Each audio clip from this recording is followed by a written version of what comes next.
y'all, today we are going to decide if the 2008 Mazda 3 behind me is a buy or a bust. That's right, we are going to check out this Mazda 3 behind me. It's got 252,000 miles on it.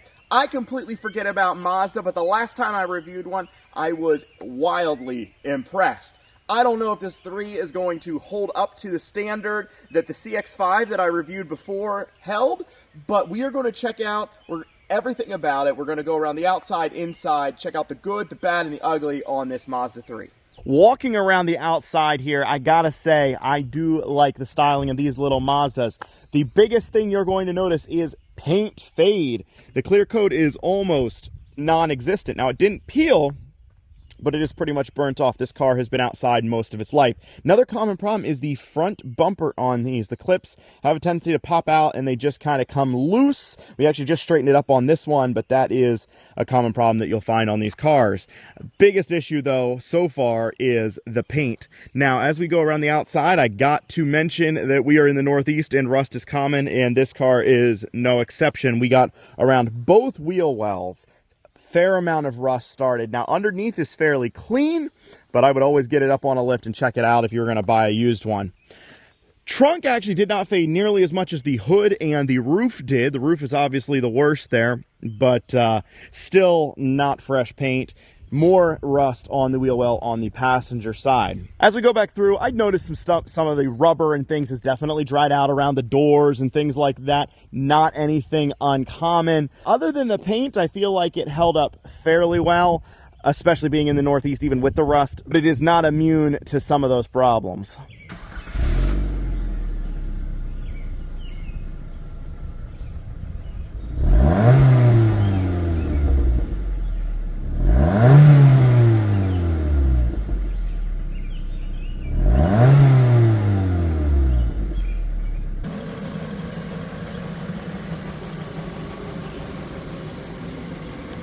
Under the hood of this 08 Mazda 3 here, we got the 2-liter engine. Thankfully, this is before they were named Sky Active, which is a stupid name, and I stand by that. As you can hear, this thing is running pretty smooth. The only real noise that it has is not from the engine itself, but maybe from some of the pulleys just making a little bit of noise. I'm not sure how well the camera picked that up for you, but I say it sounds pretty darn healthy. This motor is not some powerhouse. It is rated at 148 horsepower, which is okay for a small car, not crazy, but you're not going to win any races either. This engine itself is actually quite reliable. It does have a few things with sort of the accessories around it, but the engine itself is a solid unit, and I really wouldn't be scared of purchasing one, even with higher mileage. EGR valve has a tendency to get clogged on it. It's a little annoying to clean or take care of that issue, but that's pretty common. The other one is oil leaks, generally from the pan itself, the oil pan. You'll have some leaking down there from time to time. This one's pretty dry, but that's something you want to watch out for if you're looking at a used one. The other issues that are pretty common are mass airflow sensor issues and O2 sensor issues. Those do not scare me. They are not terribly difficult to replace or that costly. So that does not scare me much, and it's pretty common across all manufacturers, but maybe a little bit more so on this one. The other two things are electrical issues, and one is wiring to the PCM has a tendency to fail, and the fuse box itself can fail in these with some corrosion in there. One important option on this car that we got to talk about is it is the 5-speed manual transmission. Now, manual transmissions are almost always more reliable than the automatic option. However, the automatics on these, even though this is not one, are pretty reliable as well if you keep up with the maintenance and flushing them and changing your fluid on a regular basis. You also need to keep up with the maintenance on the manual ones, and these ones here do have one issue, and that is a seal that will leak some fluid into where the clutch is and will pretty much destroy your clutch. Kind of a common issue. The clutch on this car has been replaced, as will have most clutches at 250,000 miles. That's not a surprise or a concern there. Now, while the clutch has been done on this one, otherwise it has been normal maintenance, brakes, oil changes, etc. on this with no real big problems. One thing I love to note about these cars in particular is that these are built on the Ford C1 platform, which is basically a Ford Focus or a Volvo S40. I did not actually know until recently about the Volvo. I had heard about the Focus in the past. So just an interesting shared parts platform. Inside of the Mazda 3 here, this is where you can kind of tell that we're working on a small sort of base car. The wear and tear is actually pretty decent. The seats have held up okay. They're staying just like any of the old seats, and this was like kind of a work farm-ish car, so it's seen some things throughout the years. But the actual dash itself, not cracked. Nothing is faded terribly, but it does have some wear and tear, but from maybe some even abnormal use. The interior itself, I think, is a little bit nicer than the Ford Focus, and I haven't been in the Volvo, so I can't really compare that one, but I do think overall it's a little bit nicer. I can't really comment on some of the electronics too much because this is a base model. It doesn't have power windows or power locks, but they're really not too much of a big deal anyways. I wouldn't buy something over those issues. There's a couple things that I would look out for on this car, and one I would show you during the test drive, but I don't want to crash off the road because it gets a little bit scary. But this wheel, which is cool for a base car, actually telescopes front and back. All right, so it goes like this, everything like that, up down. Up down's normal. Telescoping is actually a nice feature on a small car. Most didn't have that, but what you do know is even though it's locked, this mechanism is now worn out, and if you go to a stop and it's not the whole way back, you're going to be pulling on your wheel, or if for just some reason you pull back a little bit, it moves. That's actually could be kind of a big deal for somebody if you weren't ready for it. It gave us a little bit of scare just because you weren't expecting your steering wheel to feel like it was falling off.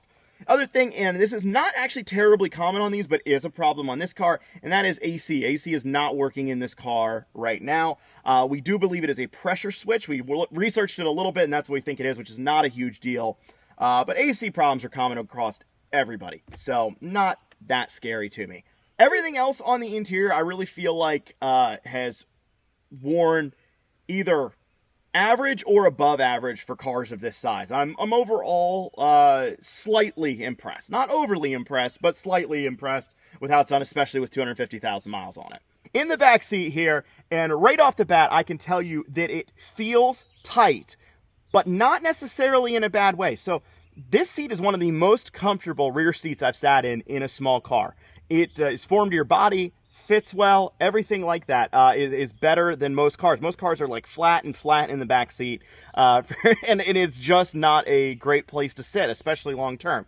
Now, it does feel a little bit cramped. My legs are almost touching the rear of this seat, and I'm not a tall person. This is where I would put this front seat. So your leg room is not great if you're a tall person. Headroom is okay, but one of the things I noticed is like this side right here is pretty much blocking my vision to you guys, so it kind of cuts down. That might be a problem if you were getting in and out and you're super tall. The actual headroom once you're in is okay. Yeah, I really don't hate it. I'm actually impressed overall with the back seat because of how comfortable it is. Here we are out on the road in the Mazda 3. First thing I notice is that the owner of this car is collecting the most amount of little trees in black ice that he could possibly get. We tried to remove it, but it's almost physically impossible. If you remove it, they would never be able to go back into this car, so we just left them. But I'll tell you what, this car has had struts replaced on it, and that's something you're probably going to run into as well. But the steering feels really good. There is no funky clunks or anything like that. The one thing you will notice is that there's probably sweat rolling down my face because it is 95 degrees out and the AC does not work in this car. And unfortunately, we can't have the windows open for the video. So, AC, always important. The actual power feels okay, but it is not anything to write home about.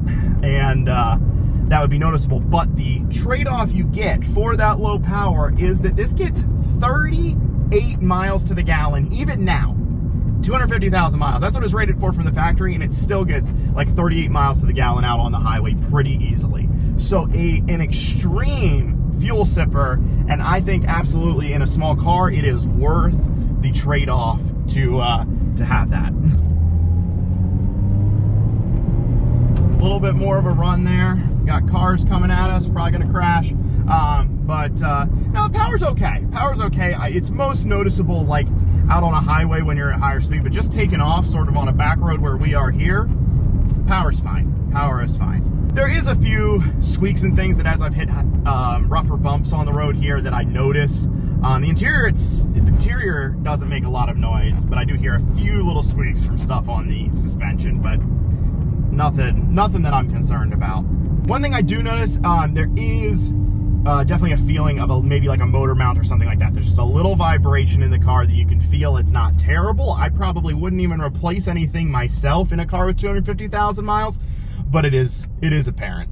We are back from our scorching hot road test, and that is not so much about the car as much as the sweat that is rolling down me. Other than the broken AC, which we probably should just fix for the few dollars that it would be, the road test went very well. I'm pretty much impressed with the driving experience on this little Mazda 3, and especially that fuel mileage. But it does come down now to the time where we got to decide if it is a buy or if it's a bust. These cars run about $2,500. They are getting into that as cheap as you can possibly get for a running and driving car range, especially ones with 250,000 miles. You're probably not going to be looking at one that's high, but you're going to have a lot of good use out of one if you get one with 150,000 miles. So today we are going to decide that this guy is a buy. Now, I don't know that it's as reliable as the Civic and the Toyota Corolla, but it is a little bit cheaper than those cars as well. So you got to put that into perspective, and you're not going to go wrong with picking up a little Mazda 3 to avoid those car payments and save a little bit at the pump. Thanks so much for watching.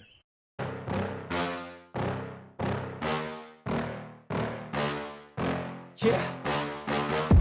Please tell me that I can't, that I won't, that I fail, that I'll never make it out, yeah. Please tell me all the bad, never good, fill my head full of every single doubt, yeah. Please say any negative thoughts, I pop off when I hear people say I cannot. I get off to the thought of proving everyone wrong, I won't stop to the top, so